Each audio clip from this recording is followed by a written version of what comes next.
Welcome to another episode of the Libertarian Christian Podcast, a project of the Libertarian Christian Institute and part of the Christians for Liberty Network. I am your host, Doug Stuart, and with me I have a new friend of mine named Jordan Bush. Jordan, I'm really happy to have you on today to talk about, if people are watching on YouTube, they would immediately notice what we're going to talk about because it's behind your shoulder. You have a Bitcoin counter and you have two books on Bitcoin, which I know what they look like because they're a little bit further behind you. We're going to talk about Bitcoin here. Jordan Bush, thank you for being on the show. Doug, thank you for having me. For my welcome, I'm happy to return to the Libertarian Christian network of podcasts. Yes, no, that's great. I'm happy to have you on. I don't know how I missed you on the other episode. We were just talking about this offline. I was like, how did I miss that you were already on our network? I guess that's good. Our network is so big, I can't even. That's right. And I'm in charge. Love it. So that is good. Hey, we're going to talk about Bitcoin, and I'm going to have to put in the standard disclaimer that we are not offering financial advice nor telling you to invest in Bitcoin because we will probably be very enthusiastic about it during this episode. Yeah. You are your own agent and you can make your own decisions, dear listener. We are not offering you specific financial advice. And nor do I do that on the side. I don't know if you do, Jordan, but no. Okay. All right. So we don't even do it on the side. So we're not doing it in the show either. But we are going to talk about Bitcoin. And the biggest reason that I have you on, Jordan, is because I heard you on Preston Sprinkle's podcast, Theology in the Raw, give an introduction about Bitcoin. And I'm sure you've recounted that, story several times. You can do whatever version of it you want to here, but it was the single most succinct version of what Bitcoin is. In my mind, that I can tell someone else and say, hey, go listen to this episode, as opposed to go read this book, go listen to these 5 episodes, go listen to this podcast over, and so after 10 episodes, you'll finally get it. And what really struck me was there was a very human element to what the importance of Bitcoin was. It wasn't just, it's a new form of money. It's better than gold. It's gold 2.0. And then people are like, well, what does that mean? And because people don't even have that frame of reference in mind of like, well, who cares about gold right now? So when I'll just get it started here. What do you tell people when they ask you, well, why is Bitcoin so important to you? And what exactly is it?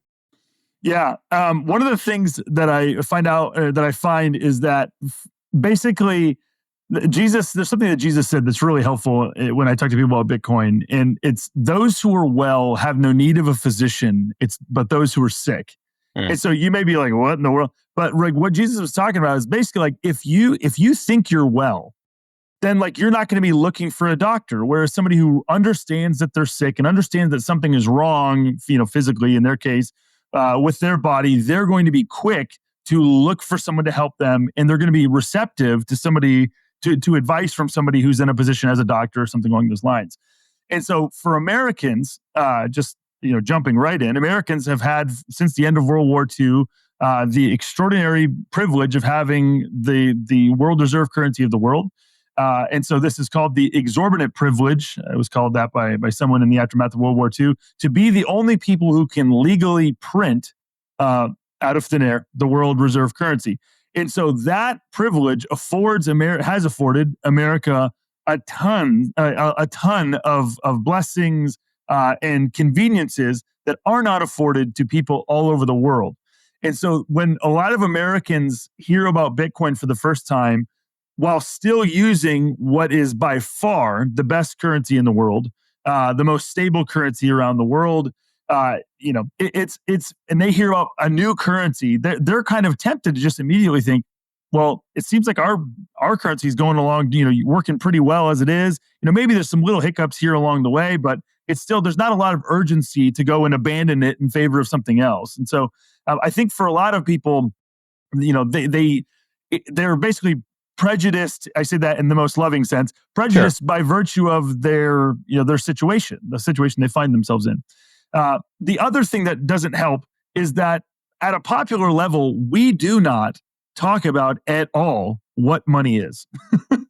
We just kind of take for granted that we understand what money is. Yeah, it's the thing you give in exchange for other things. And so it's this very superficial, just like superficial, above ground version of what money is, because we just think about, well, this is what you can do. This is what money does. Yeah. And that's obviously an important part of what money is.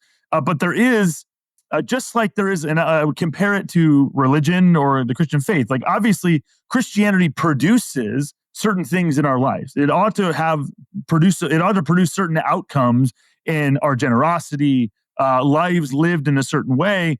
But there's something underneath of that, and like theology is underneath of that, and it produces these things. And so you can receive and you can actually produce these things without understanding to a certain degree the underlying theology. Yeah. But there's a stable truth underneath all of it. Correct. And the fact that you're not aware of it doesn't mean that it's not important. And so one of the things, and again, this is kind of my entry into this whole world, was just I was a philosophy major in college, and I was just trying to understand what Bitcoin was and why it was created, and if you will, to borrow and bring out a big philosophical word, the telos of Bitcoin. Like, why does this thing exist? Like, to what end was it created? And so a lot of people just don't have any kind of framework for that, just within the dollar, to thinking about the dollar itself and money more broadly. And so it makes sense that they wouldn't think about it at all in regards to Bitcoin. So there's a lot of things working against Americans understanding what Bitcoin is, which is, again, counterintuitive, but true. Yeah. Well, and some of your story had to do with some experiences you had overseas, right? Yeah. So I grew up in a Christian home. My dad was a first-generation Christian. My mom was barely a second-generation Christian. And so I grew up going to church. Every time the doors were open, we would go for Bible studies and church services and stuff. And so by the time I got to, finishing out high school, going to college, I had a desire to go to Bible college, went there and surrendered my life, long story short, surrendered my life to be a missionary during a missions conference, the first year of that Bible college. And prior to that point, I just, if you would have asked me, hey, do you want to be a missionary? I would have said to you, no, I'm not a missionary. I play basketball. Like, I don't swing from vines. I don't like camping or living in a treehouse. Like, this is, again, now if you would have asked me to articulate that, I would have said, well, that's silly. But I don't know why I think that about what a missionary is, but that's kind of what I thought. So got to the point where I just heard, regardless of what I was or didn't enjoy doing or did enjoy doing, was presented with the gospel and just the need for the gospel around the world. The guy who was speaking at this missions conference had grown up in a jungle tribe in the Philippines. His grandparents were headhunters. And again, when he was a very small child, a man came in who had actually gone to the same camp that also had the school that I went to, the Bible college that I went to. And so long story short, he had surrendered his life to be a missionary at like 12 years old, grew up, went to Bible college, got training to go be a missionary, and went into this jungle tribe in the Philippines. Long story short, went in there, preached the gospel. Almost everyone becomes a Christian. And so this little guy who is there speaking, very short in stature, he just basically said, I grew up surrounded by Christians. Like, I saw my parents and my grandparents' lives radically changed. And so long story short, he ended up going to Moody Bible Institute in Chicago, got a degree in jungle aviation, and had the privilege to fly back into the Philippines with the first translation in his people's own language of the Bible. And so he shared this and then got to his preaching climax and basically said, there are still over 6,500 languages. This is, the mid-aughts. There are still 6,500 languages that have no scripture translated into their language. And so he proceeded to take one of those, I don't remember what it's called, but the type of printer where it's connected on the ends and it's got the little things that you tear off on the sides. The dot matrix printer, yeah. Dot matrix printer. So he had like a stack of these papers. He grabbed the first page that had a list of all these languages and he threw it off the podium. And it pulled the second page and it pulled the third page and it pulled the fourth page. And I just remember I'm sitting there in the front row. I'm looking over at him like this. I'm on the left side.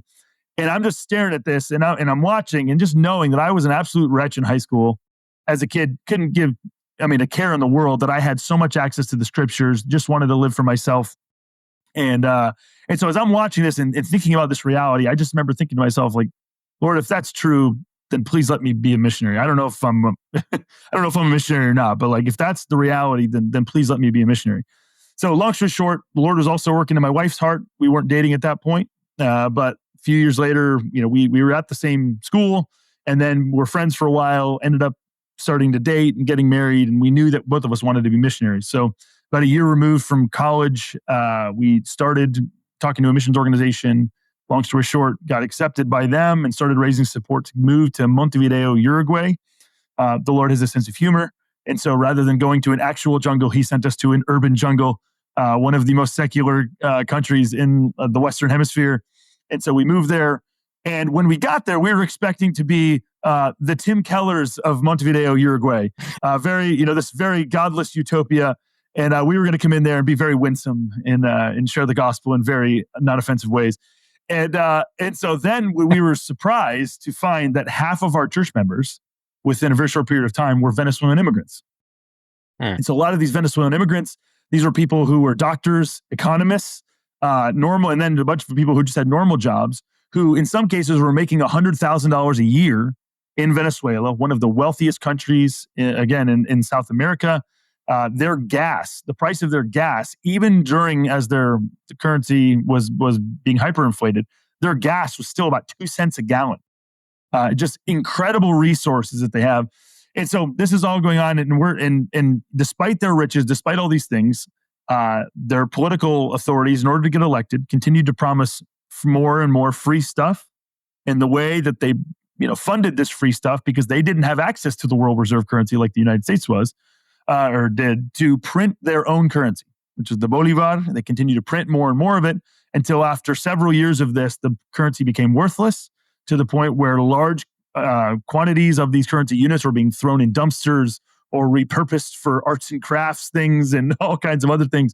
And so this led many of them to flee the country, many of them on foot, cross the border with what little valuables that they had, and tried, they moved to other countries to try to get a job and then send money home and eventually bring their family with them if possible.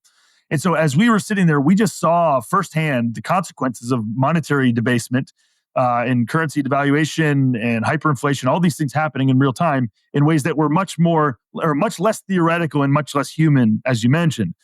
So we had people who, again, were married. It was a lot of them were fathers who left their wives and kids. Fathers get there, they're imagining, I'll get a job and save some money and bring everybody within 6 months or a year. And in most cases, it took at least 2 or 3 years, sometimes more. And so you're just seeing like this divided families. And so you've got moms being responsible for kids. And so we saw infidelity. We saw, all kinds of awful things that were, I had no concept for. I'd never heard of currency debasement, or, no one had told me that this was going to be something we were going to face on the mission field. And so the more that I just proceeded to see this, the more I started to ask questions very informally of like, why is this happening? Has this happened before? And then ironically, that was part of what helped me to see the value proposition of Bitcoin when I found that about 4 years after we arrived in Uruguay. So during this time, did you just want to look into it in particular? Were there other things that you were just interested in? Like, sort of my story is, I think you and I both, if I'm not mistaken, I'm pretty sure you said that you got to Ron Paul by way of Glenn Beck. Yeah. Yeah, yep. You're like the only other person I've ever heard say that, because that's me. That was me too. He had Ron Paul on, and to talk about the economy. Yep. And when I realized in seminary, for me that was around 2005, 2006. But when I realized in seminary that if I wanted to care about social justice, which at the time, and even today, I don't really have too much of an allergic reaction to that phrase, other than the fact that it's been hijacked. Yeah. I realized that if I wanted to learn anything about social justice and some of the things that the left was wanting to say, it's like, well, if I'm going to counter any of this, because some of this doesn't feel right, and others have heard my story about this, I need to learn some economics. Yep. And I started with Ron Paul. That's kind of where I was. So what was your story? Was it something that was just like you were also interested in Austrian economics? Was it literally almost what I just said? How was it for you? 2010, 2008, that election, Ron Paul runs, Obama runs on the other side. And just saw, shout out to Ben Swan of, I can't remember what the name of his show was called, but it's going to kill me. But he was a journalist working for some upstart outlet in Cincinnati. And again, so he was just talking about how the RNC was just totally screwing over Ron Paul, and just kind of, talking about the Republican National Convention and all those kind of stuff. And so again, I'm listening to that. I'm largely neocon at that point. Much to my shame, and then it's all good. We were all sinners. So I'm just kind of hearing that, and then I'm hearing like Glenn Beck. I'm just on this, early internet for me. I'm just kind of hearing him talk about just the different corruption. He's talking about more libertarian ideas. And then he also has obviously ad breaks for gold and silver companies.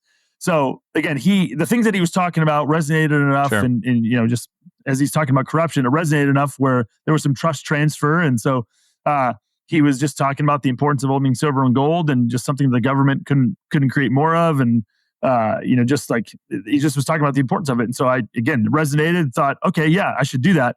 What I later would realize is that I was listening to the wrong upstart media outlet. Rather than The Blaze, I should have been listening to Russia Today, because Russia Today had Max Kaiser and Stacey Herbert and from about 2011 on doing a daily news show that featured and talked about Bitcoin from very early on.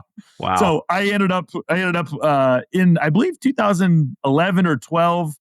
I ended up buying some gold and silver, was married and had a little bit of money at that point. So I promptly went to the local gold and silver dealer in my town, walked in the door, saw a girl in her early 20s sitting at the old school computer, and on the back of her computer, she had a buy Bitcoin sticker. I proceeded to look at that, walked right past her into the other room where the owner was, and he had a whole mound of gold and silver coins behind him. And so one of the first questions I remember asking him was, "Hey, like this Bitcoin thing, huh? It's pretty wild." And he goes, "Yeah, it really is really interesting." And we just talked about it for probably 2 or 3 minutes.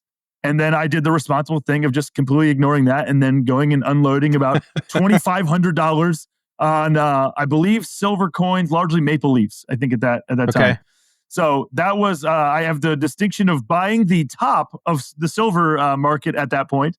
Now it's gone up, I think, more than that. But I had bought the top for a good long time. And so, yeah, that was 2012. It wasn't until the end of the bull market in 2017 that I ended up really, buying any Bitcoin. I bought like $100 worth or something like that. So I heard about it in 2012. I watched it. The one that really hurts me more was in 2015. I watched this documentary about Bitcoin and stuff that had happened with it, and it never occurred to me. We had just arrived in Uruguay. Never occurred to me to buy any of it, despite the fact that it was trading in the hundreds of dollars at that point. I believe $500-$600, something along those lines. Yeah, that sounds about right. Yeah, and so I look back at that and I'm like, how did you watch this entire incredible story of all the things that you can do with this? I was far too submissive to government than I should have been. You want to know why I didn't buy during that period? I think it was like around 2013. I was introduced to Bitcoin, and the person who introduced me to Bitcoin will remain nameless, but he knows who he is. Okay. I didn't know you could buy a fraction of a coin. Yeah. And at the time, I didn't have $300 to just spare on this gamble at the time, right? It's such and a thing. Like, yeah. So I rib him every now and then. Why didn't you tell me I could buy a quarter of a coin or a third of a coin? I could have spared 100, but now. Yeah. You would have lost the obvious response or something anyhow. You're fine. Yeah. Possibly. There was no such thing as Coinbase. Yeah. It was a very complicated thing at the time. So in any case, that's my like, yeah. I'm sorry, man. Defense. Yeah. That's my only defense is to blame someone else. Yeah. So I ended up buying, $100 worth in the end of 2017. Bitcoin is probably at 10 or 12,000. Exactly what I did. That's exactly what I did. I bought it at 7. Well, the reason I remember is it was at 17. Okay. Near the end of 17, and I had to watch it drop to what, $3,400? Bingo. And I was just like, no, I'm gonna keep doing it. Nope, just gonna dollar cost. Anyway, we'll get to with some of the details here. So don't keep telling your story. Yeah, no. In my case, so I ended up buying a little bit. I spent a little bit of time on Twitter. I was pretty much a lurker at that point, but just saw the price going nuts, and was just like, what is this thing? Like, what is going on? And so I bought some, saw it go up to 20K. It was just like, what in the world is going on right now? But still had zero framework for what it was, like why it was doing what it was doing. And so then about 2 months later, we were part of a missionary team in Uruguay. And one of the other family that was there with us ended up for a few different reasons, they ended up having to go back to the States right as we were preparing to take our first furlough. And so during that period, we were faced with a kind of a choice, which was either, hey, our teammates are leaving. They might not come back for a while, if at all. And so our question was, are we going to stay here and I'm going to lead the church Or are we just going to kind of basically say, hey, this kind of fell apart, and so we're going to come back to the States and regroup?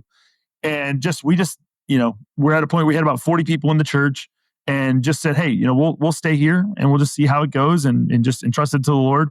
And so from about February of 2018 until May of 2019, I was just like totally dialed in. Wasn't thinking about it, totally forgot Bitcoin, didn't even think about it again for another, for a year and 3 months or whatever. And just because we're all preaching in Spanish, we're doing counseling, we're doing, wild counseling situations. And so we just got to the point where I just was at a point where I'm like, I don't even have time to think about this. So did that back, we go fast forward a year and a half, and in May of 2019, Bitcoin comes back to life, goes back from 3,500 up to $9,000. And I see it again. And I'm just at the point where, again, the church is more stable. I'm more stable in the role. And I just go, okay, again, the philosophy major in me is like, time out. Like, what is this thing? What is going on here? Why does this exist beyond what it's doing above the surface, superficially, like, what is this thing? And so it was in about May that, again, thankfully, I didn't have a ton of money. We're obviously missionaries, but we had been saving and had a little bit of money. And so I just basically spent about 3 weeks trying to understand it. And after about 2 or 3 weeks, I talked to my wife and was like, yep. So here we go. 85% of our savings, just boom, right into Bitcoin. Just like, was like, I have enough where, we can get some and feel comfortable with it. And then over the next, probably, again, we didn't have tons of money, but like that was it, percentage wise, it was a lot. And then over the next like 7-8 months, I just kind of went down the rabbit hole of Austrian econ, of just the technical side of it, the historical side of why it was created, and all these kind of things. And every single thing that I went down just gave me more, just more conviction over like, this is a remarkable thing that is a culmination of a whole host of different disciplines, that because of that multidisciplinary reality makes it difficult to understand. Where like you can be an expert in one of these fields, but if you don't also appreciate these other things, then the case for Bitcoin is going to fall apart for you. You're going to think it's going to fail. And so just the more time that I spent listening to people both for and against, the more that I was just like, man, this is really a big deal.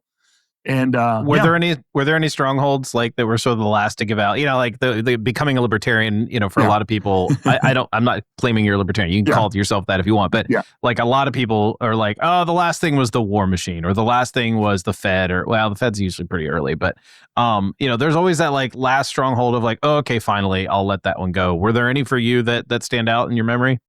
No. Again, like I told you, within 2 or 3 weeks, I was, irresponsibly in. But like cage stage. Yeah, and it was just one of those things where I think, again, Ron Paul, Glenn Beck had like prepared me, like they'd made the sound money case, so I was already in on sound money. Just the sound money and non-governmental money, like the fact that like governments couldn't just positivistically declare that something has value just because of who they are. Yeah. And so that I already kind of had those dominoes had kind of already fallen. Again, the history thing, I feel like being a Christian was a big help too, of just like thinking, just when I found out that, what the situation the United States found themselves in was very similar to like the fall of the Roman Empire. I was like, oh, okay. And then just a lot of these there just was a lot of dominoes that all kind of came together at the right time. And again, I still look back at that and I'm like, Lord, how in the world? The fact that there wasn't more opposition, I feel like I almost feel guilty on that. I'm like, I feel like I should have had more opposition, but it's all worked out. So our mutual friend Jimmy Song said that people have the Bitcoin they deserve. Yeah.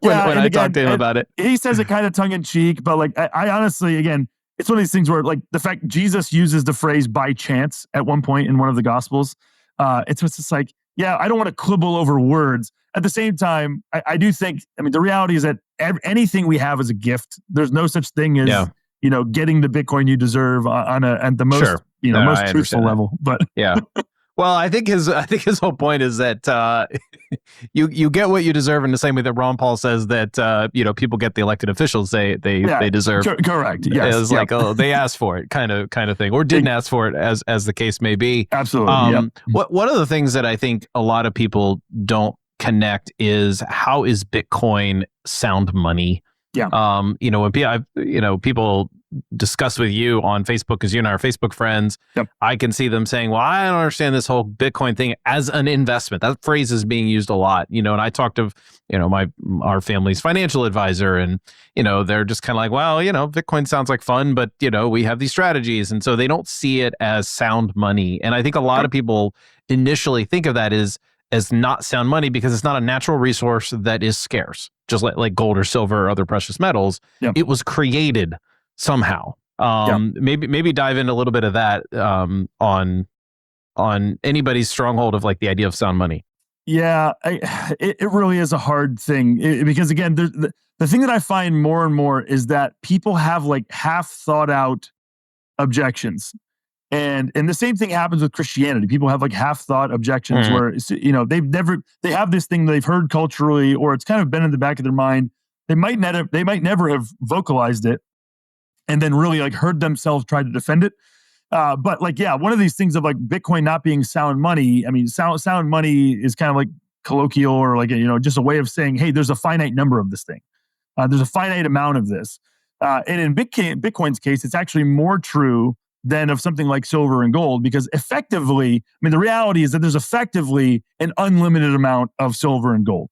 In that, if the price of silver and gold got high enough, it would reach levels where, different producers are incentivized economically to continue to seek out gold and silver in more and more places. And so, again, same way with oil. Yeah. Correct. Exactly. And so this is one of the very unique things that separates Bitcoin from these things. Now, again, this is the other thing that I'm careful to point out is there's no such thing as like good and bad, like good and bad things with relation to different investments. There's a set of trade-offs. And so like, I'm quick to say like, hey, there are trade-offs. Like there are things about which silver and gold are superior to Bitcoin. If the internet went down, or we had a solar flare that fried all of our electricity, then yes, gold and silver would be a far superior option to Bitcoin in those events. Now, in the event that doesn't happen, then Bitcoin becomes superior to those things for a whole host of reasons that we can get into. But again, to describe this, what separates Bitcoin from silver and gold in this event, there's something in the way that Bitcoin works that was programmed in the beginning, and that's called the difficulty adjustment. And so what happens is every 10 days on average, basically the Bitcoin software sends out and like does an evaluation of how many Bitcoin mining computers are out there competing to try to mine Bitcoin. And it does an evaluation, and it basically, let's say one, basically on today, the Bitcoin, it kind of evaluates and says, all right, there's 550 people trying to mine, 550 computers trying to mine Bitcoin. It establishes a level of difficulty for mining Bitcoin that accounts for 550 people trying to mine the Bitcoin. Now, over the course of the next 10 days, let's say that the United States in secret wanted to mine Bitcoin. And so they brought online, they doubled the hash rate, which is doubled the amount of Bitcoin mining computers trying to mine Bitcoin. They would have about a 10-day window when they would be able to have like an advantage of how much Bitcoin they'll be able to mine. They would be able to basically say, hey, we have a lot of hash power and have a better chance of mining more Bitcoin for about 10 days. But after those 10 days, then the system would again reevaluate how many people are out there competing, and it would find, okay, so rather than 550, now there's 1,000 or there's 1,100 mining computers, and it would increase the difficulty to make it basically to produce at the end of the same period, it would produce the same amount of Bitcoin being mined, regardless of how many people are out there, competing for Bitcoin. So this is contrasted with something like, again, we talked about gold and silver. If the price of gold went to $5,000 tomorrow, which in this world, is totally reasonable in clown world we live in, if that happened, then all of a sudden, everyone in the world who can produce gold, they can get it up out of the ground, refine it, do all these kind of things for less than $5,000 an ounce. is incentivized to do that until that is not the case anymore. There's effectively like a supply demand. You can reach a supply demand equilibrium with gold and silver and every other scarce thing in the world. But the only release valve for Bitcoin is just demand. Like it's literally price discovery. So as there's an increase in people buying Bitcoin or mining Bitcoin, this is why you see the gyrations in the price of Bitcoin, because there is no way for supply to meet demand other than for that to be resolved, other than the price going supersonic. I want to go back to something you said. You said it was programmed. Yeah. And it's core programming. And I realize the whole solar flare thing or EMP, those kinds of situations. Although I'm pretty sure Jimmy, when he was on with me, he explained that actually wasn't as big of a problem as a lot of people think with Bitcoin. But that aside, the idea that it was programmed as opposed to God created it is an objection to some people. It was created. I can't touch it. If I have gold, tiny bit of gold upstairs, right? Yep. Sorry, I just announced that I had gold in my house, but trust me, you're better off. You're better off stealing my computer. So I have a little bit, right? But I can hold it. I can touch it. I can protect it. I know that there are analogies to what I can do with Bitcoin, but it does not feel as real to people. How do you overcome that? Yeah, again, a lot of this comes down to your situations, right? So in the situation that we have EMP or solar flare or whatever, then all of a sudden Bitcoin is less advantageous. But in the world that we currently live in, and all of the actual, I would argue the far more pressing and likely threats to you, Bitcoin is far and away a better option. So here's one example. So basically all of our Venezuelan brothers and sisters who had to flee the country, they had to flee on foot. So they had to walk across the border with a bag of their valuables, which if they had any kind of meaningful amount of silver or gold, there were either state-sanctioned thieves in the form of soldiers who know that there's people marching across the border with valuables, or just run-of-the-mill thieves who are waiting to rob people or threaten people who they think have valuables. Everyone's in a very difficult situation, and so there were people who were willing to rob. So in those cases, and this is the case of millions of people around the world, the tangibility and physicality of gold, things like gold and silver, actually become a liability rather than being something that's beneficial. So that would be the first way that I would discuss it. Is this might not be your problem as an American, or you might think that this is not your problem as an American, but there are hundreds of millions that represent billions and billions, if not trillions of dollars of capital around the world that is facing this pressure. That Bitcoin is a far more appealing, tool to help them overcome these kind of threats. The other thing that I would say is, again, something like cash or gold and silver. Again, the physicality lends towards needing physical storage. So if you own physical gold and silver, you need to secure it, whether it's buried in the backyard or do something. A lot of people want climate controlled things, especially with silver, because of its propensity to rust. And then even if you're sitting there and you're aware of the geographical threats of the United States pulling another 6102 and Executive Order 6102 requiring everyone to fork over their gold and silver, which I don't think anyone should have done at that point. But even though if that were to happen again, people were like, all right, that's why I'm geographically isolating my gold and silver in Australia or in Switzerland or whatever. You still are forced to trust a third party with the bearer instrument that you have. Yeah. So whereas with Bitcoin, I can take custody of the private keys for my Bitcoin. I can cross any border in the world. No one even knows that I have them. I could tattoo them on my body. I could memorize them. I could create a web page that has 12 pages and has a poem on each of these 12 pages. And I can include one of my seed words on this web page that I can access anywhere in the world. Get to the country where I'm going, download any wallet, any Bitcoin wallet that I want, plug in these 12 words, and now I have access to effectively trillions, billions, dollars, whatever, and nobody even knows that I have it. So there are benefits to the tangibility. There are drawbacks to the tangibility in the physicality, and so I think that a lot of people only emphasize they tend to emphasize the benefits without emphasizing or acknowledging the definite downsides to the physicality of something like gold and silver. Well, I like what you said. There's always trade-offs with whatever investment choices or money choices that you're making. Yes. I want to go to the story you told about the Venezuelans crossing the border with. Am I recalling when you talked on Preston's show, they memorized they did memory, or did they do like little slips of paper? No. I want to ask you that. Can you explain that story? But then share any other stories, because I think there's a missional type situation here where there's a lot of benefit here. Correct. Yeah. So in the cases, I didn't make the claim, just to clarify, that any of the people that we knew had used Bitcoin.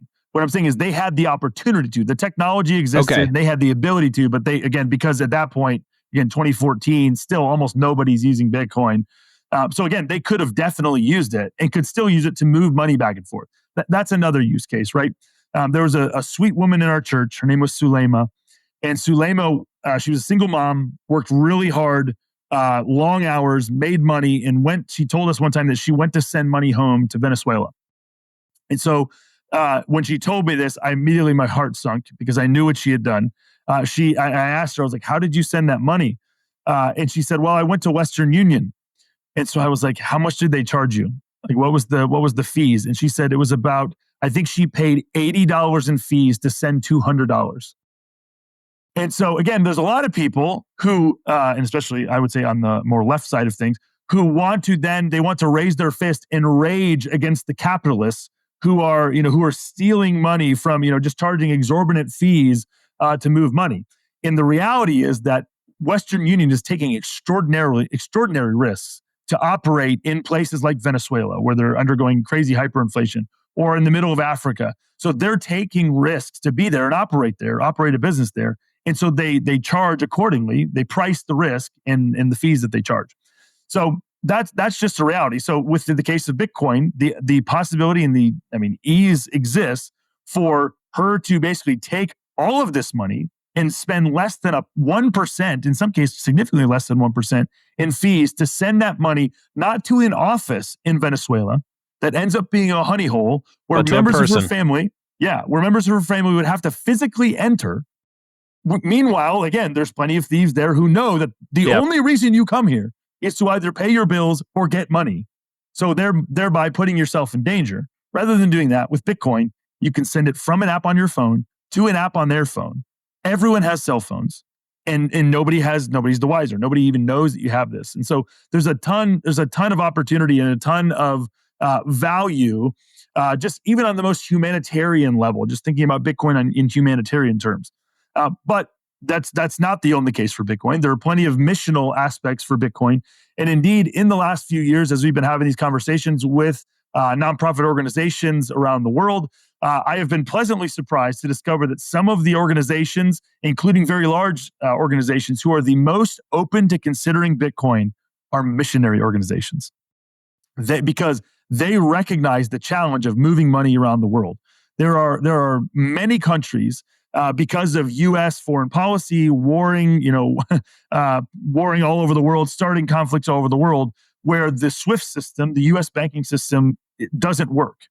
And so it's not easy at all for these organizations to even send relief money into some of these places, or send money in to fund their missionaries in all these different countries.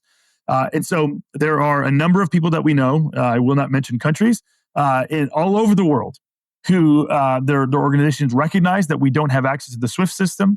And so they recognize, even before they ever talked with raving lunatic us, to basically TGFB and some of our affiliated organizations, to kind of tell them about Bitcoin. Some of them have already discovered it and were using Bitcoin, just sending Bitcoin directly to the missionaries.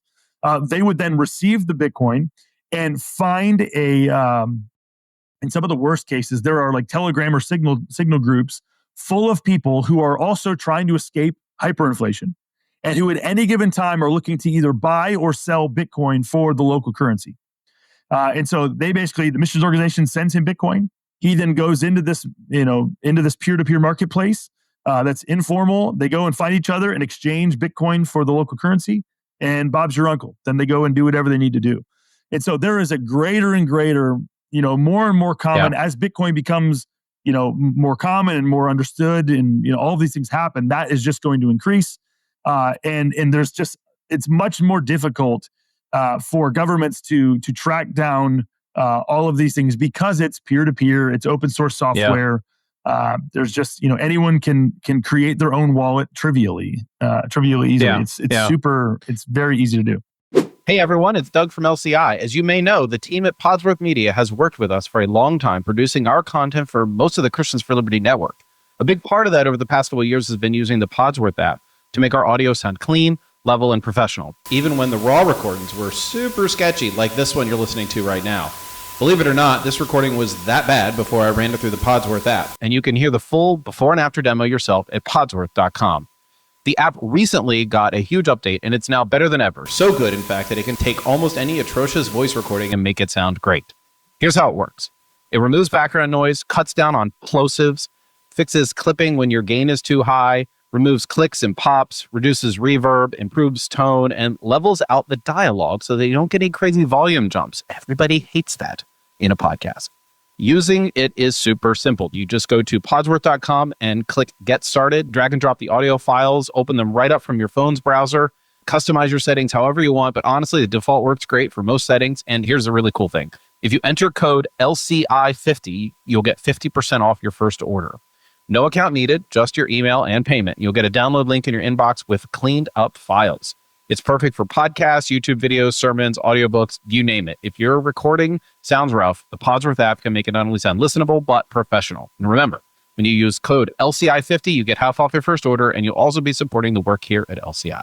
Well, that brings me to the next thing I want to talk about, which is this idea that Bitcoin fixes this, right? It's kind of a truism, and we even apply it to like beyond solving mission organizations' problems and so forth. But I mean, how far does that extend in your mind?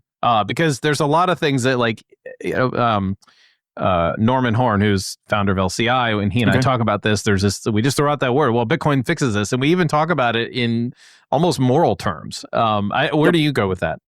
Yeah, and this is honestly one of the things that happens is there's a lot of people in Bitcoin circles who are not religious and have never been religious, and so when they see Bitcoin and they start to see the ways that the incentive structure of Bitcoin produces changes in people, produces changes in incentives for governments, for businesses, it is radical and profound how the shift in the nature of the ethics of money production really has downstream effects that really are very of a lot of consequence. So here's one example. So historically, one of the reasons why wars have ended is because one of the two sides of the conflict, if not both, run out of money.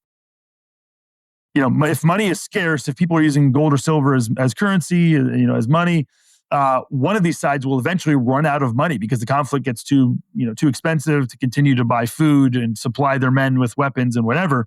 And so they're forced to, concede or stop warring.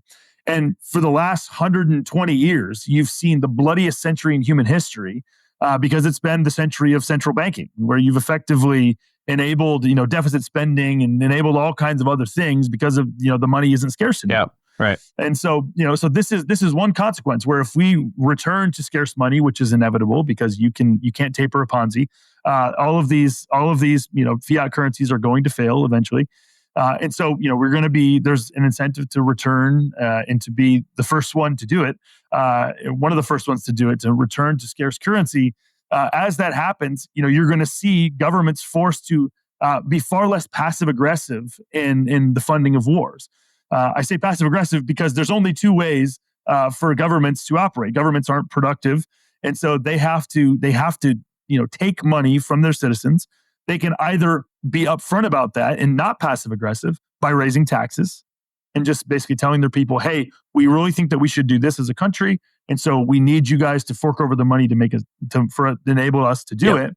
Or in the case of non-scarce currency, including paper currencies, governments basically issue bonds and create debt and then push that out as far as they can into the future and steal back value from the future and shackle generations of their kids and grandkids with debt that they'll then have to pay off.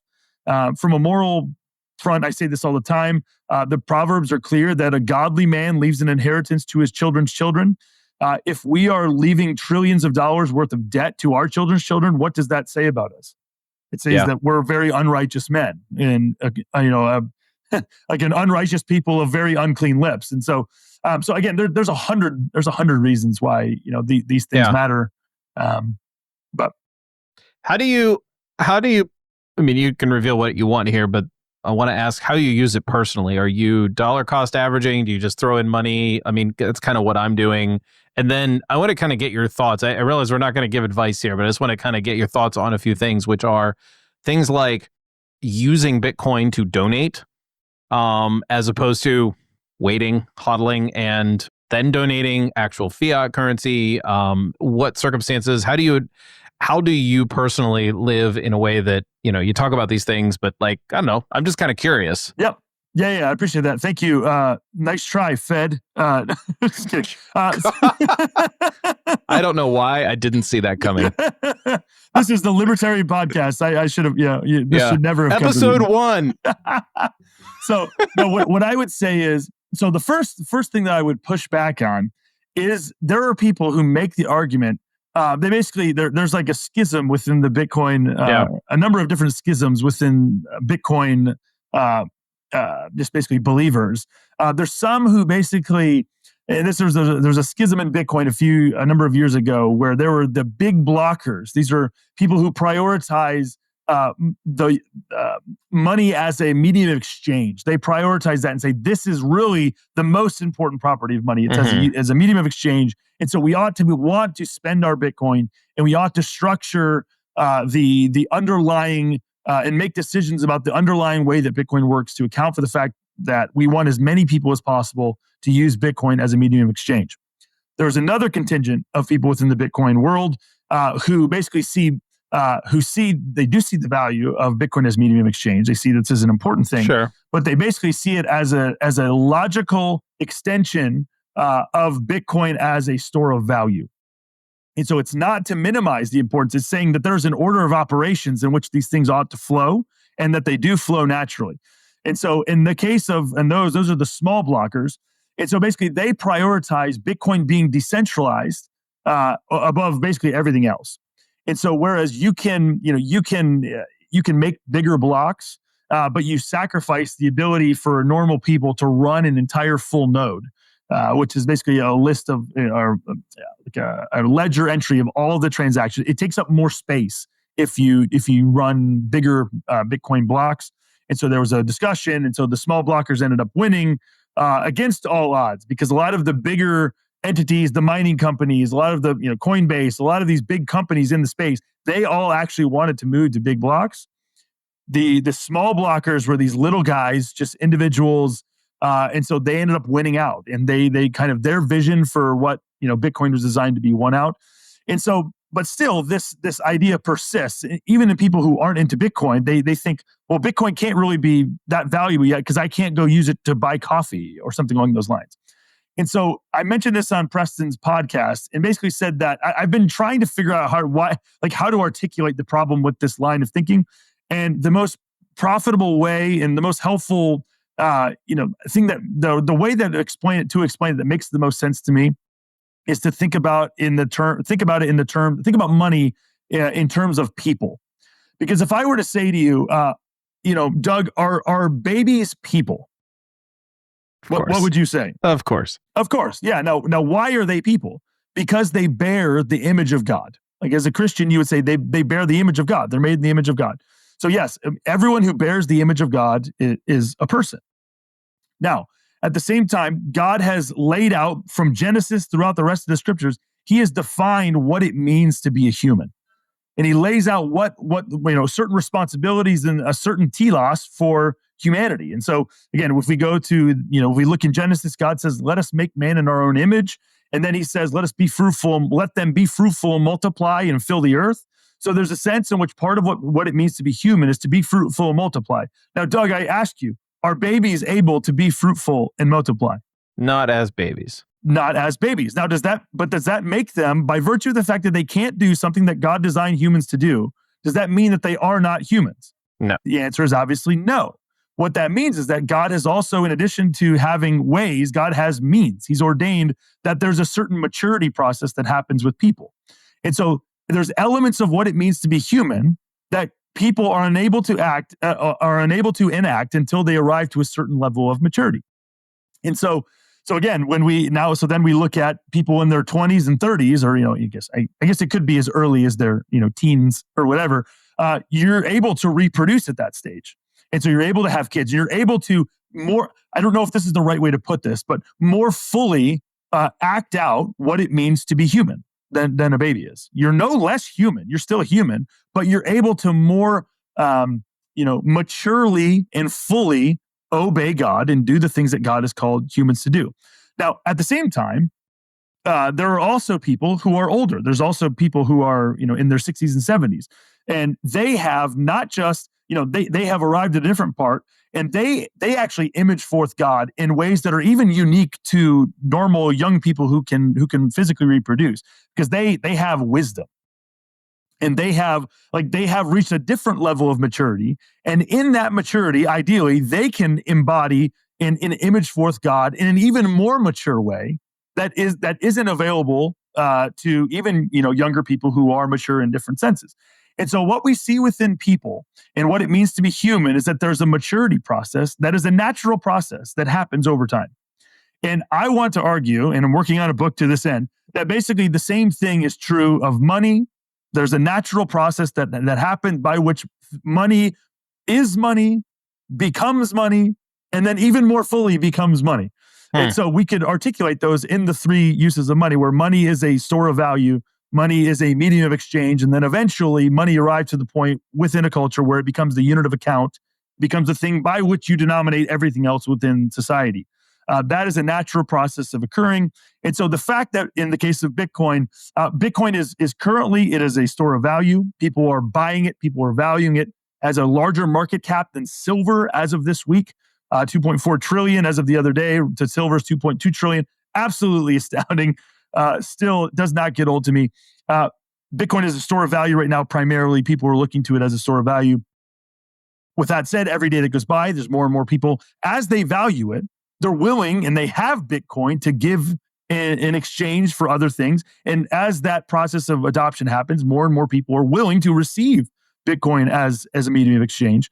And as that process happens, and as adoption continues to grow, we'll eventually get to a point in the Bitcoin mind, in the mind of Bitcoiners, where a lot more things, where people will start, due to the failure of different fiat currencies, if you take the full Bitcoin thesis, due to the failure of fiat currencies, we'll get to a point where people really will be denominating everything in Bitcoin. And so again, it's a matter of wait. It's a matter of waiting for this to happen naturally rather than forcing it to happen. These things are happening in real time without needing some sort of government to make them happen. Yeah. Okay. So there's people right now willing to accept Bitcoin, whether it's through the means that you were talking about a little bit, 10 minutes ago or so about, Sure. What was the banking system? SWIFT? Is that the what that's SWIFT called? system is just the U.S. banking system. And Yeah. then more recently, the BRICS nations just created their own thing that has an equally funny acronym. I can't remember what it is, but yeah. So people are willing to bypass that and send and receive Bitcoin in that sense. Correct. Why is a person going to want to just hodl and wait until it becomes money as the sort of denomination? Yeah. As opposed to giving some of it away or anything like that? Because there are, obviously from a financial standpoint, you can poorly steward something that you have, even if it's a store of wealth. Correct. And you also have the fact that the government is doing something with what you have in your Bitcoin. I guess if it's always in Bitcoin, are we just all waiting for the government to be abolished and then we can spend our Bitcoin without any taxable situation? Yeah. I don't know how to kind of parse that out. How are you thinking about those things? Yeah, even today, Bitcoin is taxed as property, right? So it's taxed. Right. It's taxed as property. So it's subject to capital gains and long-term capital gains. So if you hold your Bitcoin for longer than a year, so if you're just a hodler and you treat Bitcoin, you asked how I treat Bitcoin. I treat Bitcoin like long-term savings. So if I need to sell some Bitcoin, I sell some Bitcoin. But the goal would be to hold Bitcoin for at least a year, so that I'm not subject to 40% capital gains. I'm only subject to 15% capital gains, whatever. At the same time, there is discussion both with the current administration and many other governments around the world on a game theory level to give different tax treatment to Bitcoin in order to try to incentivize people who hold this asset, which people believe is going to become more and more pivotal to the global economy. They want to attract holders of this asset to their nations, and so they're offering different tax benefits to places that are willing, to people who are willing to come there. So Portugal is one of the places that doesn't tax Bitcoin. There's a number of other countries that are not charging capital gains on Bitcoin to try to get the industry to move there to get revenue through. What does that look like? Means. What does that look like? Is that sort of like, what was it? Peter Schiff moved to Puerto Rico because there's like no property, that kind of thing? Yep. So exactly. okay. So hang on. I just want to get this. So if there's a missionary in Portugal, I want to give them Bitcoin. I'd say I give them, $5,000 worth of Bitcoin. Sure.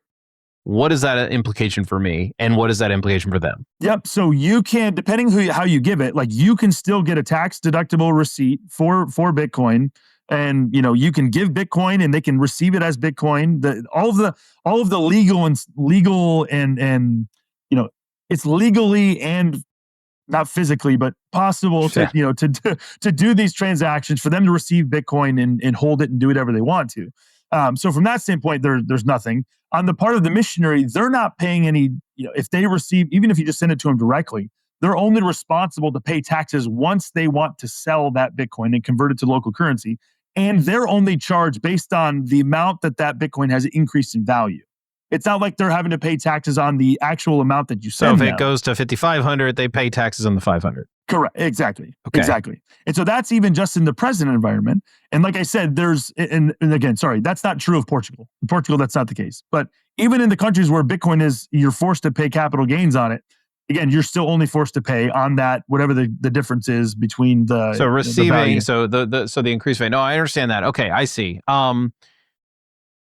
Okay, I don't have a follow-up question to that in particular. Well, let me look at my notes here. I had some other questions I wanted to ask you, and we're like almost out of time. I mean, we can keep talking if you want. I have plenty of time. So no worries. All right. Well, then I will do that. How do you see? I mean, what has been your experience when you talk to other Christians? Whether I think you did like a money and economics conference, or were you part of that? It was in Nashville, I think, last year. Yep. So that was the TGFB conference. That was the third one we've done. It was in Nashville, and we had. What's the response when you talk to Christians about this? Yeah. So I would say the average, the breathing out. I don't know if you could. No. It just really depends. I mean, you really have a lot of people, again, as we mentioned, who they don't have any kind of real foundation upon which to have strongly held convictions about any of these things. A lot of it is just very surface level. Like, what if the government bans it? It's objections like that. It's also I think we're past that threshold, though. Sure. I don't think we're. There's still plenty of people, especially around the world, who are much more skeptical of that. No, I mean in the United States, I feel like again, administrations can do different things, but I think even with the Biden administration not doing some sort of active action on squashing it. Kind of as a signal that like they know that they can't even really do this. So then another objection would be just the volatility. Like, Bitcoin's so volatile, I'm going to wait till it's not volatile anymore. And my objection to that is, guys, listen, like basically objecting to Bitcoin's volatility and reacting to Bitcoin's volatility by not purchasing any of it makes about as much sense as objecting to the volatility of children or babies and not having kids because of how volatile they are in the short term. Like, when you have kids, you just price in the fact. That's really good. When you have babies, you just price in the fact that they're going to be super volatile for a good period of time. And so what you do is you just price in accordingly. You don't go and adopt 12 kids at one time. Most people just, in God's providence, most people only have one kid at a time. And so then you just kind of, price it in and you do it that way.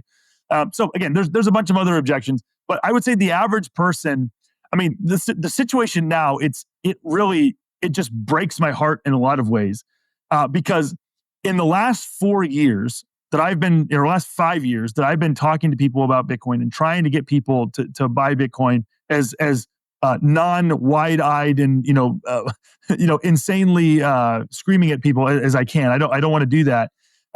the value of Bitcoin has gone up about 12x since I first got into Bitcoin. And so for a lot of people, if they're looking at trying to get a whole Bitcoin, like for most people my age and younger, they're just looking at this like we're cooked. Like there's no way I'm never going to have a Bitcoin. And so then what happens is they take that and they're like, all right, I'm priced out of Bitcoin, but I'm not completely priced out of something like Ethereum or XRP or whatever. And so it's called unit bias, basically drives people to, not for any like principled reason, but just it's this visceral, I feel like I missed the boat reason. They kind of are thrown into the arms or run into the arms of all these other cryptocurrencies that were created for reasons that are not the same as Bitcoin and do not operate in anywhere in any way near the same under the same constraints as Bitcoin operates. And so that's something that I run into a lot, is just trying to answer those questions for people. Well, isn't the objection overcome by what I realized? Again, like I said, 2013, I didn't realize I didn't have to buy one whole coin. I could buy a little bit of one. That objection is like, did, Doug. I wish it did. Well, there's a lot of people who they look at the fact, they're like, I can go buy. If I don't know what XRP's price is today because I value my brain cells, but like they go and they look at XRP and they're like, listen, I can buy 2 million XRP. Right. And they're just like, holy cow, like I'm an XRP millionaire. And so and so like that literally drives people. They're like, okay, XRP, for example, will be the next Bitcoin. And so I'll ride the wave as Bitcoin succeeds. All these other, Bitcoin's tide will raise all boats. And it's fallacies. It's just bad economic understanding that drives people to take action that doesn't logically follow, but is understandable and I'm sympathetic to at the same time. Yeah. No, okay. I see. You can have empathy for people who like want to think that way. You want to reach something that's achievable. So that's good. That's for sure. Do you, in terms of like mass adoption over the course of the next 10 to 20 years, I mean, do you have any sort of like prediction? I want to say predictions. I don't know. False prophecy. False prophecies. Yeah, we'll go with what's your false prophecy about Bitcoin? I mean, there is a sense in which you kind of wonder if everybody's looking at this and you have large corporations, just corporations buying it and holding some percentage. I mean, now big financial firms are saying, you should have at least a couple % of your assets in Bitcoin. Okay, is it ever going to become the currency, or is it just going to become the best store of value only, and we're not going to trade on it? Well, one of the things that I would hope has come across is like, I do not talk TGFB, Thank God for Bitcoin is the name of the book we wrote over my left shoulder. Like that, we don't sell Bitcoin. We are like an educational thing, educational entity. And so like we don't talk about price predictions. Like this is not something where like, obviously we think that the value of the dollar denominated value of Bitcoin is going to go up because of just monetary policy. Like Bitcoin has no top because fiat has no bottom. Like they're going to have to continue to print money because of the nature of, to service debt, to do all these things. Like they can't stop printing money. It isn't possible. Even outside of that, it's probably still more valuable.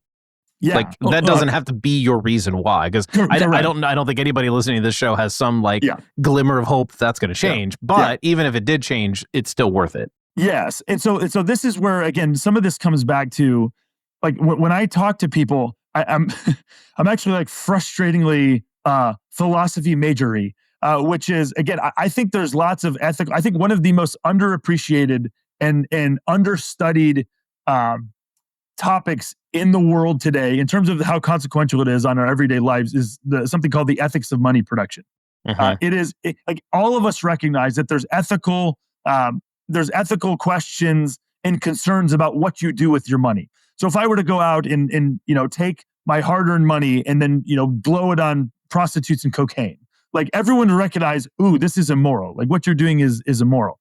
At the same time, what is nowhere near as recognized is that there are ethical concerns with how money is created. And so my introduction to this idea came through a book called The Ethics of Money Production by an Austrian economist named Jörg Guido Hulsmann. He's an Austrian fellow or a Mises fellow who teaches at a university in Germany. In France. He's German, teaches at a university in France. He wrote this book. And what this book does is it unpacks the work of a 15th century Catholic bishop named Nicholas Oresme. And Nicholas Oresme was, again, Catholic bishop who basically objected to the prince of the country he was in, which always escapes me, what country it was. But he just basically objected to this prince because the prince was doing this. They had a whole bunch of currency units that were, I believe, somewhere nearing 99% silver. And so over time, the prince had the realization where, man, if we just introduce, a 1 or 2% of a baser metal into the monetary supply, we can increase the amount of currency units and effectively have more purchasing power. And I can benefit from that at the expense of everybody else. So it's the initial form of inflation. Yeah. And so everyone else, and so over time, that percentage goes from 1 or 2 to 3 to 4 to 5, and then ends up getting to the point where, people have lost sight of why we even had 100% silver or 100% gold in the first place.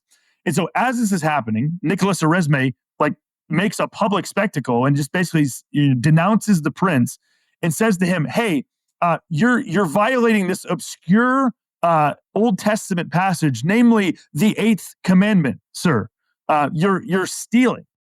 And so this is the idea that I just think is super underappreciated by Christians, is that it is morally reprehensible for governments to award themselves unilaterally godlike power in giving themselves the ability to create currency out of thin air that is completely separated from any kind of production cost that goes into the production of that currency. Whereas something like gold and silver would require self-denial and actual sacrifice of scarce resources through, basically paying men to go dig it up out of the ground, to refine it, to have, pay for the tools that enable them to do that. A process of imprinting, whatever it is, the amount of on the coins and all these different things. There's a production cost to gold and silver. There is no production cost, or almost no production cost, to fiat currency. You can take the same piece of paper and put a 1 on it, take an identical piece of paper, put 100 on it, and for some reason, this is now worth 100% more than the other, or 100 times more than this other one. That is morally reprehensible on the grounds that it violates the way that God has designed people to operate in the world. This idea came to clarity in my mind. I was in Uruguay. I'd been in Bitcoin for less than a year, and I was still doing sermon prep. I was pastoring our church. Was in the book of Galatians. Get to the end, and the Apostle Paul says that God is not mocked. For what a man sows, that will he also reap. And so we had a lot of new believers in our church, and I just began trying to think about and trying to flesh out, okay, how do I explain this to new Christians? What does it mean that God is not mocked, for what a man sows, that he will also reap? And so I just rephrased it in my mind as, okay, so God has so hardwired this principle of sowing and reaping into the fabric of the universe that to deny this is to mock him. So then I started reflecting to myself, okay, so if this is so obvious, God, there's got to be examples of this everywhere. So what are some of these examples? And the first one that came to mind was the Apostle Paul talking to the churches in Thessalonica. And he says to them, if one will not work, then neither should he eat. So the Apostle Paul is basically saying the point of food is to give you energy to work. And if you're not willing to steward the energy that you receive from eating in order to work, then you shouldn't receive the food in the first place. And if you don't do that for long enough, you're obviously going to die. And so there's a principle of sowing and reaping there. There's a fixed relationship between, sowing and reaping there. And over again, I just started seeing these everywhere in the scriptures. There's all kinds of these things. God has an order to sexuality. God He has an order where you get married first, and then you enjoy sexuality. And when we reverse those things, if we try to reap sexual activity and having children outside of the bounds that which God has designed them to be enjoyed within, then it introduces all kinds of problems, both into our personal lives and at a societal and national level eventually. And so I continue to go down and just find, logic itself is bound in sowing and reaping. Bound up in sowing and reaping. If this, then this. That is the logic of sowing and reaping. You can't just get an outcome because you want it. There are trade-offs to everything. So actions have consequences. So as a pastor, this culminated. I thought to myself, man, it would be great if there was one example of sowing and reaping that had something to do with Jesus. Because as a good pastor, you always want to culminate with something that had something to do with Jesus. It tends to have Well, as a good pastor who wanted to be the next Tim Keller in Uruguay, yes, definitely. Exactly, yes. And so I just started to think about the nature of salvation within Christianity and contrasting it with the nature of salvation in the death of Christ in another religion, like something like Islam. So within Islam, Allah can just unilaterally forgive sins. He can just basically declare your sins are forgiven. This is why they object to the need of Jesus having to die on the cross, because they just say this wasn't necessary. Allah can just say your sins are forgiven. There's no need for a sacrifice to die for sins. But within Christianity, the scriptures say that the soul that sins must die. God, basically they're unless, sin has a cost. He will penalize sin. Something has to bear the cost. Yeah. Someone has to pay the cost. There is no free lunch as it relates to, and there's no shortcutting salvation and forgiveness. And so in the Christian economy of salvation, Jesus, it's not that, forgiveness is just free. It's that Jesus pays the cost of salvation. He maintains this relationship between sowing and reaping. Jesus reaps what we have sown, and by extension, we reap what Jesus has sown. And so just seeing that this relationship between sowing and reaping is everywhere. It just blew my mind because I grew up in church and never thought about, these concepts in economic terms. And so as I started to look, upon reaching that conclusion, I started to look at fiat currency. And what really just floored me was that fiat currency is basically a denial of sowing and reaping. It's governments and central banks trying to basically deny that actions have consequences. They basically say this to the effect of, we actually had, what is his name? He's one of the treasury secretaries or somebody, Neil Kashkari, who during the COVID thing, when they printed a whole bunch of money, he just basically said something to the effect that debt is just money we owe ourselves. This is something that literally came from the mouth of a supposedly smart person. And so just this whole idea, the scriptures talk in no uncertain terms about the danger of debt. The scriptures do not trivialize debt at all. Our culture, our current monetary system trivializes debt. Debt is just a normality. It's a necessary part of the economy. It's something that you should do. And this is just completely at odds with the scriptures. And so as a side effect of this, one of the consequences of just living in a system where we normalize debt is that we marginalize the scriptures. Yeah. And so we look at a verse, as we're teaching our kids, and, the Apostle Paul says, he just is kind of a little bit wishy-washy. He says, owe no man anything except to love one another. It's very clear. Like Paul's like, hey, don't have debt except for the debt to love each other. And we look at that. And if you live in a debt normalized society, you look at that and you're like, you're tempted to just go, well, that was in that time, and now we're in this time. And so you just get to the point where whether you want to or not, you're marginalizing what the scripture says. And the reason why we're okay marginalizing it to a degree is because we're looking at the consequences, and the consequences don't seem so bad when you're in the middle of this, especially when you're in the United States. There's a sort of like arrogance of like, well, like I could think of like a teenager saying, oh, you know what, I'll have premarital sex. I can handle it. I'm mature. Yeah. Like everyone I can handle doing it. this. How bad could it possibly be? Yeah. And so this is just something where, again, so this again has nothing to do with the pragmatic of, I want to save myself from the incoming fiat doom. And like, this is just a moral argument that is grounded in the scriptures and grounded in, history. And so I think Christians have an obligation to be salt and light. Yeah. And this is one very timely way in which Christians can be salt and light. Now, the question is, why does this matter? Because one of the things that the ability for the United States government to just print money out of thin air, one of the effects is that they can fund wars that are fought forever. They can fund gay and trans education in public schools forever because they have money to fund it. They can fund African abortions by the millions because they're just printing the money out of thin air. And so I just think, if in terms of the most efficient use of energy and political capital, like when you do knock down this domino, to return to the earlier thing about Bitcoin fixes this, if you can knock down the domino of unlimited money, you're able to knock down a whole lot more than a lot of people would initially think. Yeah. Do you think Bitcoin will be one of the reasons we could get rid of the Fed? Like that it will become more acceptable to do that? I think people, as opposed to just like, oh, yay, we all heard Ron Paul talk about it. Yeah, I think one of the things, like Bitcoin reveals that the emperor has no clothes.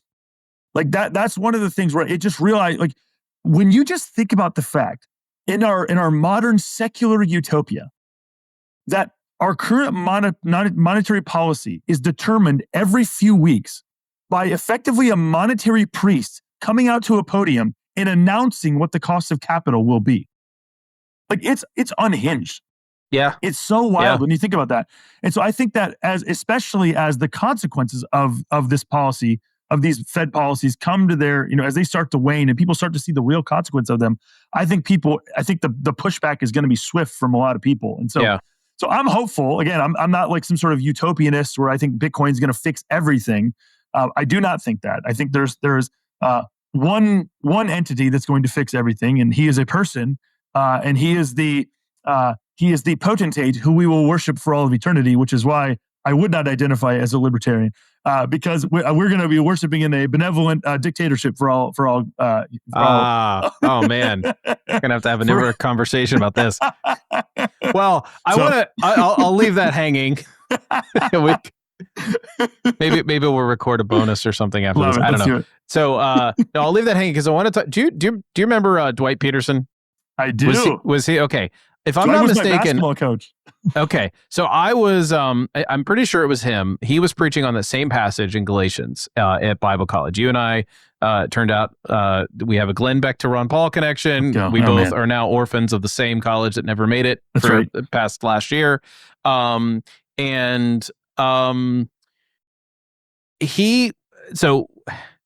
know how they taught us you got to see what the therefore is there for, and then in hermeneutics and exegesis. After Paul is finished talking about you reap what you sow, he says, therefore, do not become weary in doing good, for at the proper time you will reap a harvest. Bingo. And most of the time as a teenager, you're told, hey, you're going to reap what you sow, don't sin. You're going to reap what you sow, don't sin. Don't trade future pleasures for current pleasures, all of that, right? But the point of the letter is to encourage people to do the right thing. The point of the letter was, hey, you need to continue doing good because you will reap this. And so that pastoral, I just remember, I'm pretty sure it was Dwight Peterson who was preaching that. And it's always stuck with me. One of the handful of things that, you kind of keep with you for years and years to come out of college.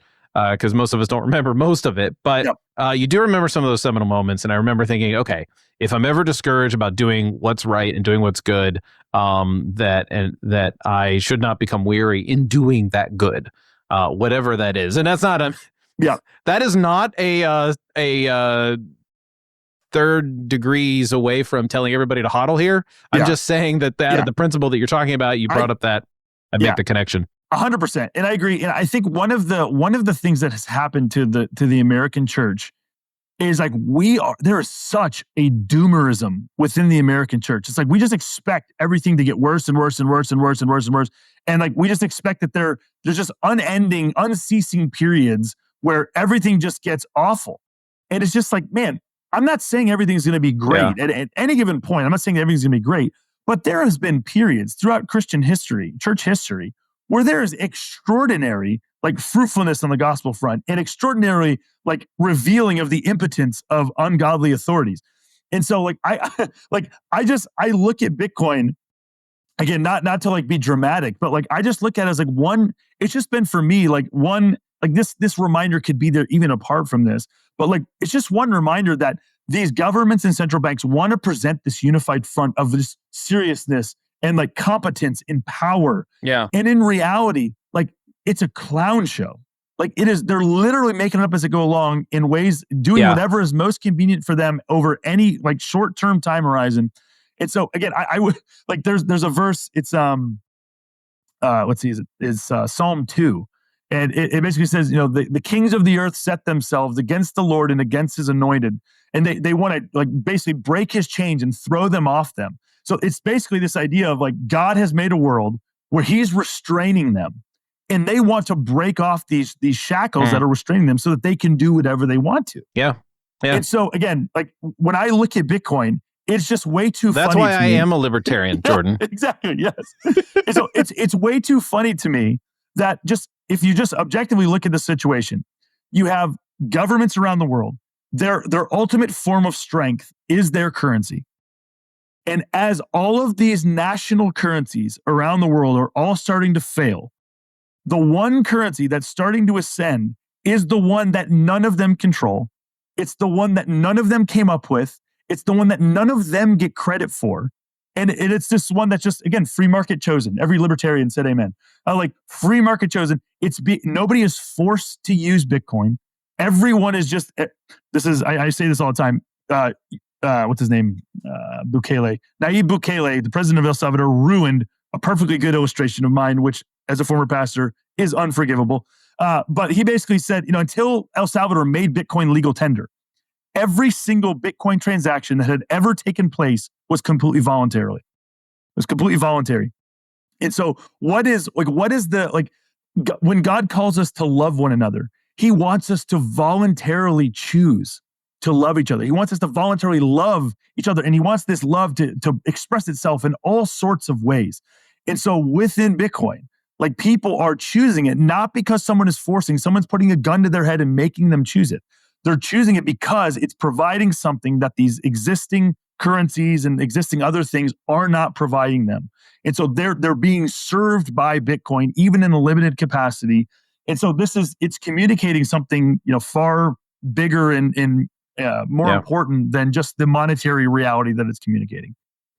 So I want to give you a chance to talk about your upcoming book called The Orange Umbrella.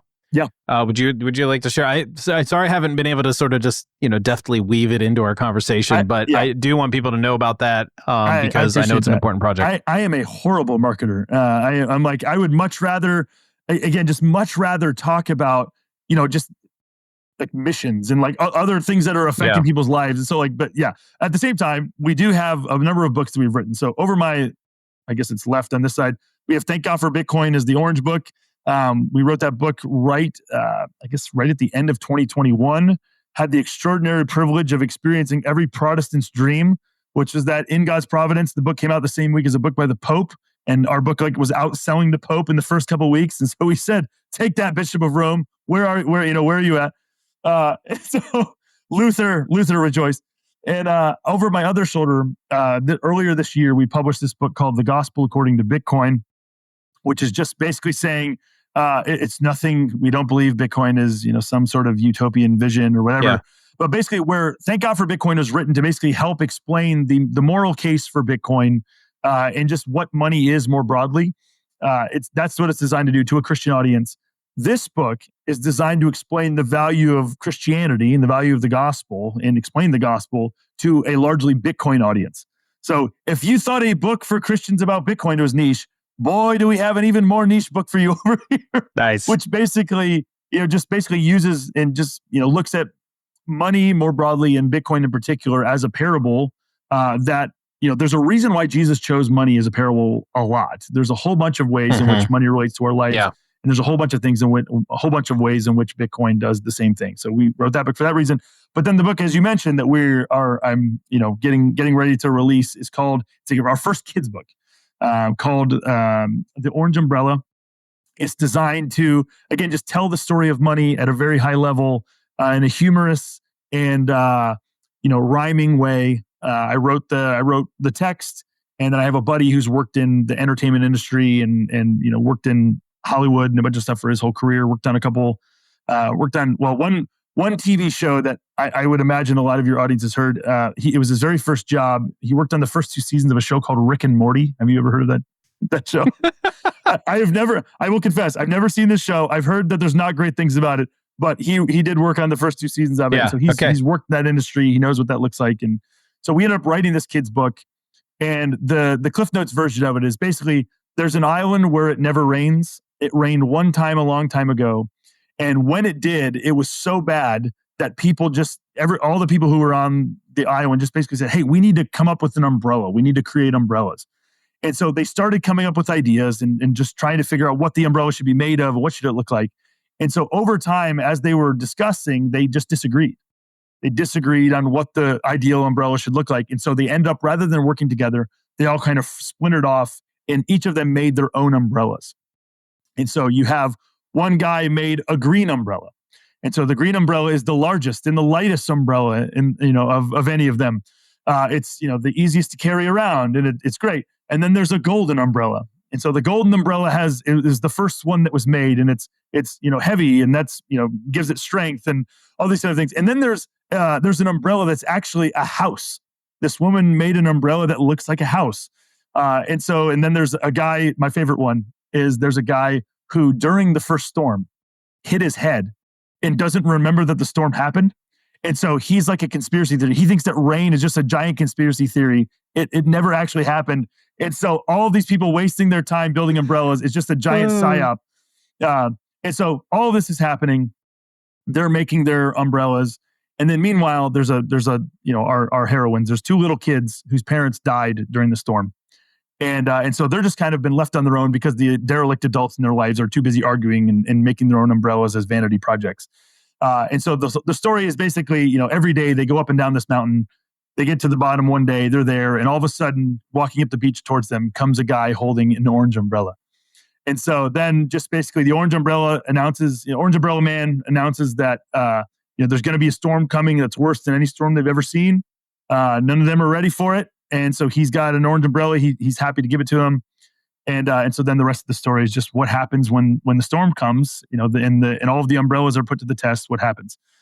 So as you can probably imagine with at least the first two, you're just basically comparing fiat currency as the green umbrella, gold is the golden umbrella. Basically the house-shaped umbrella is just real estate as a store of value. And then the conspiracy guy is just the conspiracy theory guy is just, hey, I'm not going to worry about the future. I'm just going to kind of. So does he have a tinfoil hat because that's all he needs? I did think about giving him a tinfoil umbrella. I should have done it, but we just didn't. He just kind of doesn't have any.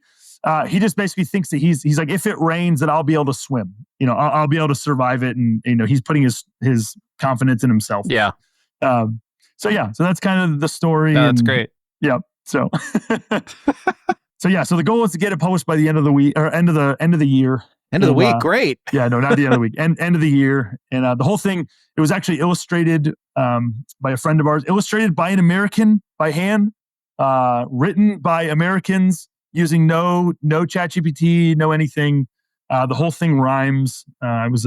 So it's a good American poem. It's a good American poem, and again, we just recognize I try to be as winsome as possible and acknowledging, like, again, the same thing we talked about. It's not like all of these umbrellas, there's truth in what everyone is saying. Like all of them have their strengths and they have their weaknesses. And so the problem with anybody is just if you have unacknowledged weaknesses.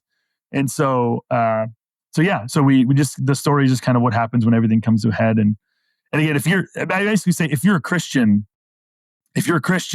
you'll get this book and appreciate this book on a level that nobody else will. Like there's just things that you'll pick up on that other people won't. If you're a Bitcoiner, there's things that you'll pick on that other people won't. And then even if you're just you don't like Bitcoin at all, and you just just pick up this book, it's a funny story that will hopefully tug on your heartstrings at certain points, and just get you to appreciate like the principles that undergird what money is and why. So. No, that's really great. That's really great. Well, Jordan, I appreciate you coming on to talk about this. Where can our listeners or viewers follow your work and support your project, that kind of thing? Yeah, I appreciate that, Doug. Thank you again for having me. Again, I don't take this lightly. Like I know you guys have scarce broadcasting time, and you're taking time away from your family to record this. You can find out more on our website, which is just tgfb.com.